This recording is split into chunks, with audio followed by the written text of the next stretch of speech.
Jovens, a paz do Senhor Jesus. Estamos aqui de volta, mais um programa a respeito do ensino que é dado aos jovens. E para facilitar de alguma forma esse ensino que é dado, nós transmitimos aqui essa palavra, que não é a palavra final, é apenas um facilitador.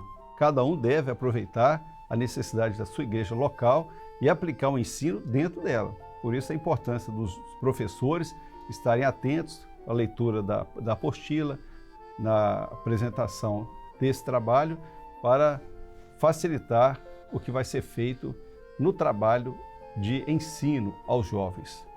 E o assunto nosso é sobre Sardes, a igreja de Sardes. Aquilo que está escrito em Apocalipse, no capítulo 3, fala a respeito desta quinta carta.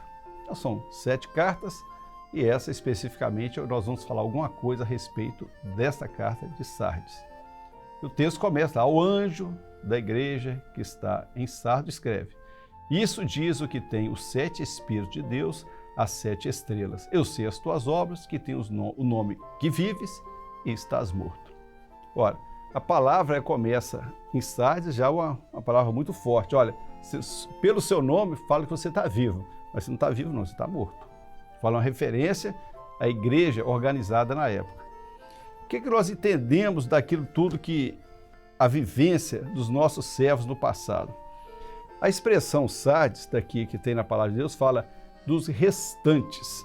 Aquilo já está quase acabando. Nós vemos na igreja desde o início da primeira carta, quando a igreja nasce, nós vemos a doutrina, vemos ali o derramado do Espírito Santo, vemos a perseguição que ela passou, vemos no momento em que a igreja se une ao Estado, vemos o momento em que a igreja ela traz para dentro de si aquilo que vem de fora, que é o fermento, e leveda, então aquela massa cresce, se torna algo extraordinário, muito grande, admirável, mas sem a bênção do Espírito Santo. E quando uma coisa importante, você que é jovem, você pensa o seguinte: mas a igreja ficou 1000 anos nessa história de Tiatira, 1000 anos. Esses 1000 anos ninguém se salvou, não? Ora, salvação é aquilo que é o segredo de Deus com o homem. Daquilo que o homem confessa o pecado, entende que é pecador, confessa Jesus, é perdoado e vai para o céu. Não é isso que nós aprendemos? Sempre na história, nunca faltaram os fiéis. Nunca faltaram. Não tinha nenhum fiel, sempre teve. Você pode até não ter o nome dele gravado, dito em algum lugar, ou algum registro a respeito dele, mas sempre tivemos no nosso meio os fiéis. Sempre, sempre. Como no meio de uma igreja fiel, tem sempre os infiéis. Também no meio ali, nós sempre tiveram os fiéis, aqueles que não se contaminaram, aqueles que estavam fora daquele contexto da igreja histórica e dentro da igreja fiel, da igreja profética. Então, quando fala igreja de Sardes, fala daquilo que é o restante. Ou seja, a igreja passou para aquele tempo todo e agora o mundo sofre uma transformação. Era um momento de transformação no mundo. E Deus, ele promove certos eventos definindo aquilo que era o cumprimento profético. Às vezes a gente pensa o seguinte: o homem, ele define a história.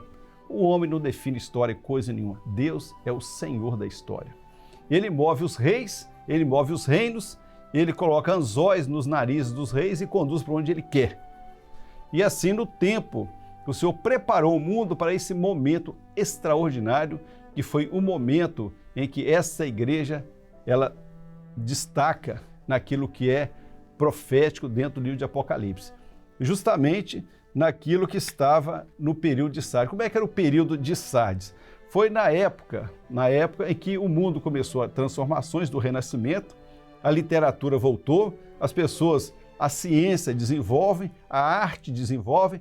Então a Europa, ela sai daquela época medieval, daqueles 1000 anos de chamada Idade das Trevas, e agora ela renasce na idade de aquilo que seria a Idade Moderna, onde agora a literatura ela ressurge, o comércio ele reabre. Então existe um surto de desenvolvimento dentro da Europa, até de invenções, uma invenção extraordinária que Gutenberg ele ali ele faz a imprensa, né, com material metálico, e isso aí facilita a divulgação das literaturas, dos escritos. E um destaque, a Bíblia Sagrada foi daquilo que Gutenberg imprimiu, e a famosa obra de Gutenberg foi a Bíblia por ele descrita. E quando você fala assim, quando chegou nesse momento, o que aconteceu? A igreja da época, a igreja histórica, ela estava envolvida naquilo que ela sabia fazer, que era o governo terreno.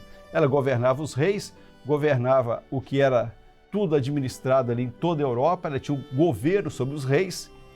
E naquele momento, nesse instante de Sardes, quando a igreja oficial ela estava em degradação moral, degradação espiritual, estava totalmente divorciada daquilo que é profético, daquilo que é espiritual, voltada única e exclusivamente para o governo terreno. Aí surge um homem.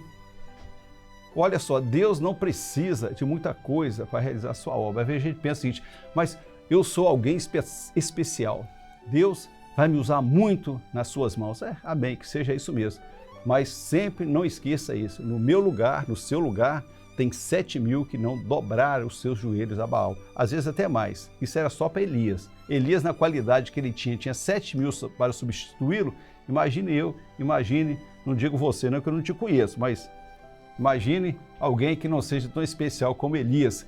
Quantos milhares tem para no lugar? Mas Deus achou um homem, Lutero. Lutero fazia parte dessa igreja organizada na época. E ele seguia os ensinamentos que ele aprendeu. Mas aí vem uma coisa extraordinária, que é a ação do Espírito Santo. A ação do Espírito Santo, ela derruba qualquer tipo de argumento, qualquer tipo de conhecimento humano que possa atrapalhar a caminhada do homem. Lutero, quando ele seguia no seu trabalho, num momento de penitência lá, a palavra tocou no coração dele. O justo viverá da fé. Aí ele pensou, peraí, o justo viverá da fé? O que eu estou fazendo aqui? Por que eu estou me sacrificando aqui se salvação é pela fé? E aquilo, o Espírito Santo agiu no coração dele e ressurge aquilo que estava na palavra. Então o que diz o seguinte? Aí o texto em Apocalipse que fala, e ao anjo da igreja que está em Sardo escreve, isso diz os 7 Espíritos de Deus. Ora, ali fala o quê? Da ação do Senhor, gloriosa do Senhor, para romper aquela letargia religiosa, aquela morte que estava ali imperando, para que novamente o Espírito Santo pudesse agir e levar a igreja ao pleno conhecimento da palavra de Deus. Então Lutero, naquele momento que ele é tocado, naquele momento, ele rompe com a tradição no seu interior e ele vê o seguinte, olha, alguma coisa tem que ser feita. E naquele momento que o mundo saía do feudalismo para o renascimento, em que as coisas, os homens voltaram a entender melhor, foi um campo frutífero para que a palavra de Deus pudesse também entrar no coração dos homens.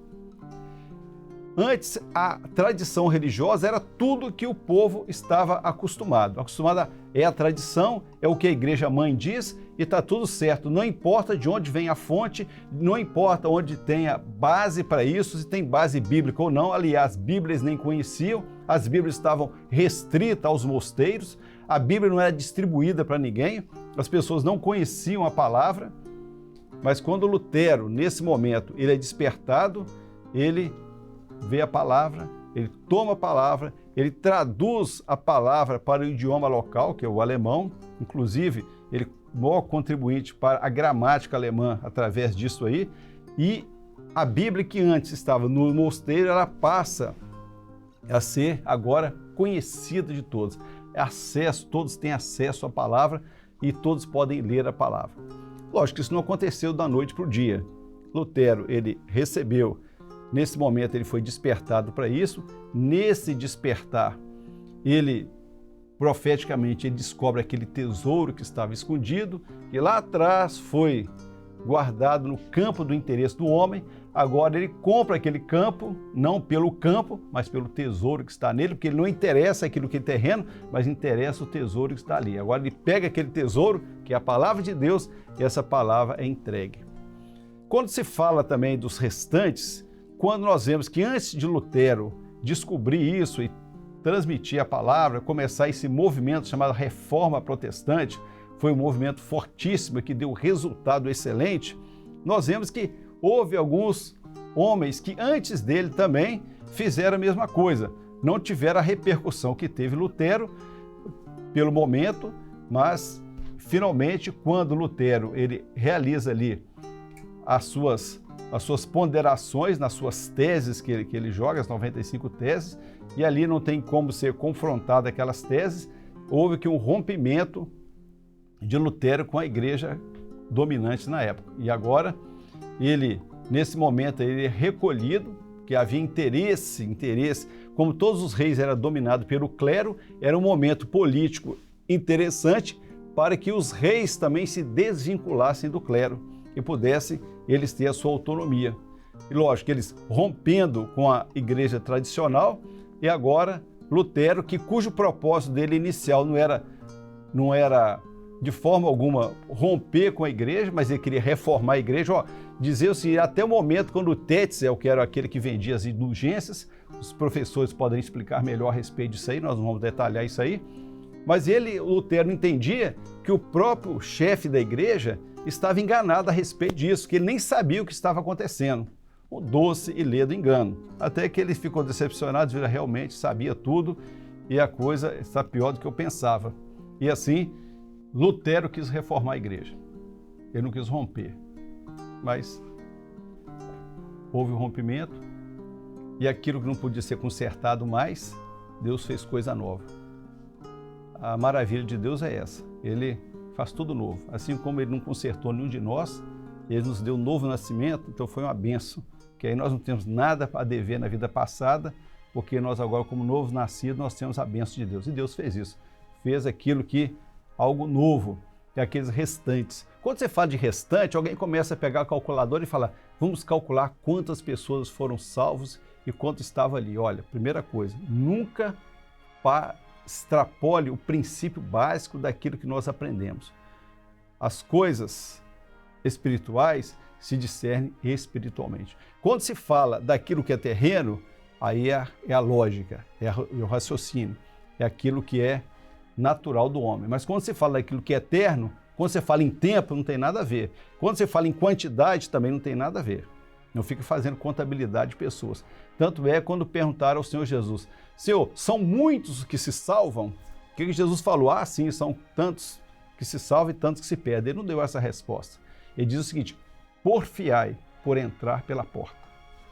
Muitos vão tentar e não vão conseguir. Ou seja, não se trata de contabilidade, se trata de você estar ou não incluído no projeto de salvação. A escolha é sua, é de você. Você escolhe se eu quero estar no projeto. Ah, não quero estar no projeto. Escolha estar no projeto. Não é esse negócio de saber quantos, se vai confortar com alguém, que saber que ele está sem salvação, com tantas pessoas junto com ele, isso não consola ninguém. O que consola é nós estarmos nos braços do Senhor.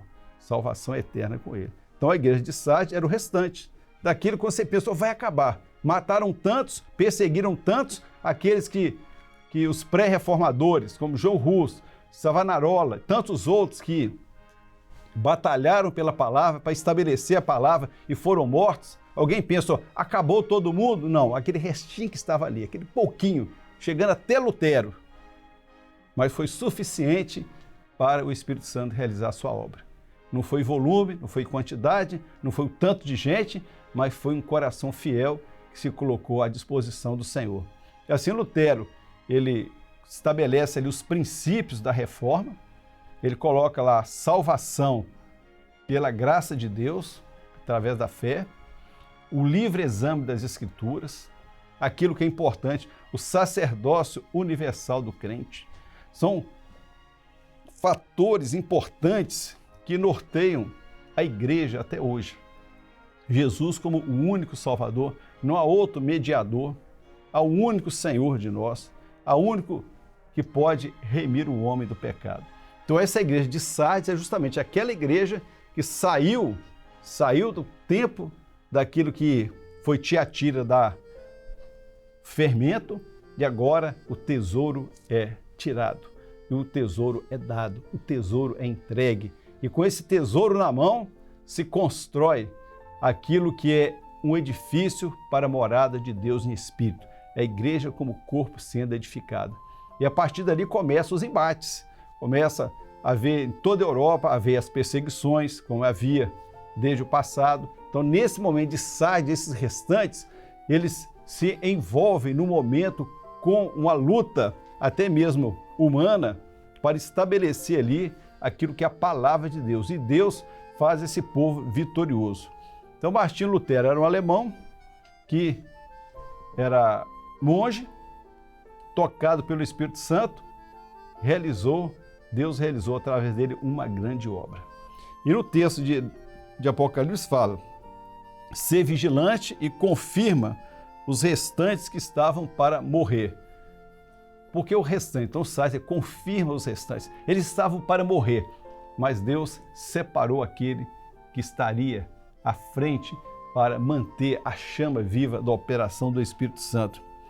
Lembra-te, pois, do que tens recebido e guarda-o, e arrepende-te. Então é o conselho que vem do Senhor, que é a operação do Espírito Santo, para esse momento aí. Também tenho em Sardo algumas pessoas que não contaminaram seus vestidos e comigo andarão de branco, porque são dignas disso. Ou seja, há pessoas que não se contaminaram.